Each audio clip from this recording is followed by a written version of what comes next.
SIR আবহে issue বাংলাদেশে অনুপ্রবেশকারী প্রশাসনকে এক হাত নিয়ে এক্সপোস্টের তোপ কেন্দ্রীয় শিক্ষা প্রতিমন্ত্রী সুকান্ত মজুমদারের। সন্দেহভাজনদের বাংলাদেশের সচিত্র পরিচয়পত্র ও পুলিশের কাছে অভিযোগের ছবি পোস্ট করে কেন্দ্রীয় শিক্ষা প্রতিমন্ত্রী লিখলেন, দক্ষিণ দিনাজপুর জেলার অন্তর্গত বংশীহারি থানায় দুজন বাংলাদেশি অনুপ্রবেশকারীর বিরুদ্ধে বারবার লিখিত অভিযোগপত্র দেওয়া সত্ত্বেও রাজ্য পুলিশের তরফে কোনো ব্যবস্থা নেওয়া হচ্ছে না।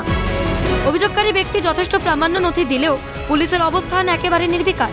কারণ একটাই, ব্যর্থ মুখ্যমন্ত্রী মমতা বন্দ্যোপাধ্যায়ের করা নির্দেশ কোনো অবৈধ অনুপ্রবেশকারীর বিরুদ্ধে যেন ব্যবস্থা না নেওয়া হয়।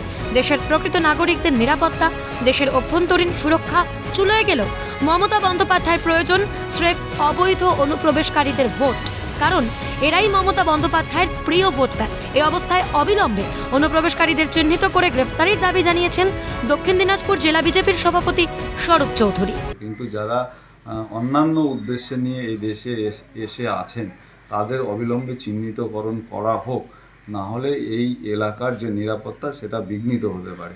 সেই জন্য অবিলম্বে প্রশাসনের নজর রাখার জন্য বলছি, এই রকম অপরাধীদের অবশ্যই গ্রেপ্তার করে জিজ্ঞাসাবাদ করা হোক। বিজেপির নিরাপত্তার অভিযোগকেই মান্যতা দিচ্ছেন বংশীহারিতে বসবাসরত বাংলাদেশিদের চিহ্নিতকারীর স্ত্রীও।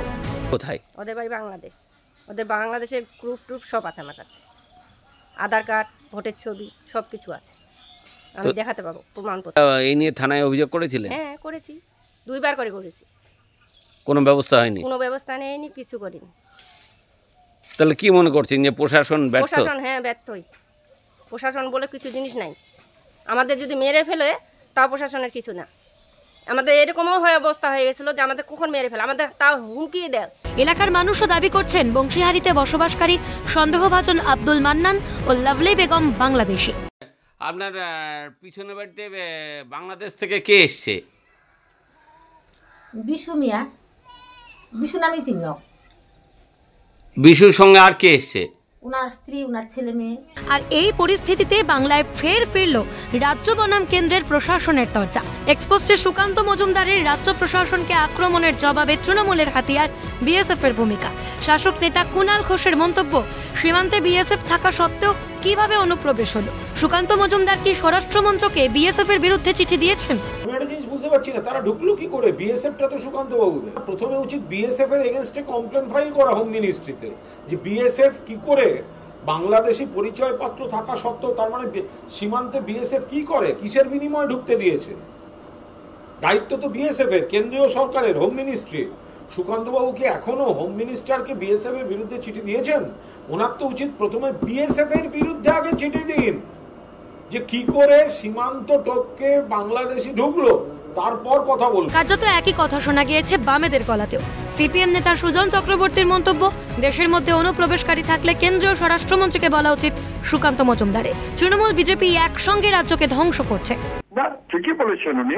রাজ্য সরকার কিছু করেনি কেন? করা তো উচিত ছিল বটেই। টোপ টাকাটা অস্বাভাবিক নয়। তবে সঙ্গে সঙ্গে উনি স্বরাষ্ট্রমন্ত্রীকে বলুন, আরে মশাই আমি কেন্দ্রীয় মন্ত্রী, আপনি কি স্বরাষ্ট্রমন্ত্রী? অনুপ্রবেশকারী দেশের মধ্যে রয়েছে, আপনি কিছু করছেন না। স্বরাষ্ট্রমন্ত্রীর কাজ কি তাহলে? মুখ্যমন্ত্রী তো সবাই বোঝে কিরকম, স্বরাষ্ট্রমন্ত্রী একই রকম। তো দুজনে মিলিয়ে যেভাবে চলছে বাংলাটা ধ্বংস করার আর কোনো বিকল্প দেখাচ্ছে নেই। ধ্বংস করবে বাংলাকে। বাংলার মানুষের সর্বনাশ করার জন্য বিজেপি তৃণমূল উঠে পড়ে লেগেছে। সব মিলিয়ে অনুপ্রবেশ ইস্যুকে ছাপিয়ে ক্রমশই বড় হয়ে উঠছে রাজ্য প্রশাসন বনাম কেন্দ্র প্রশাসনের রাজনৈতিক তরজা। শঙ্কর কুমার রায়ের রিপোর্ট, ক্যালকাটা নিউজ।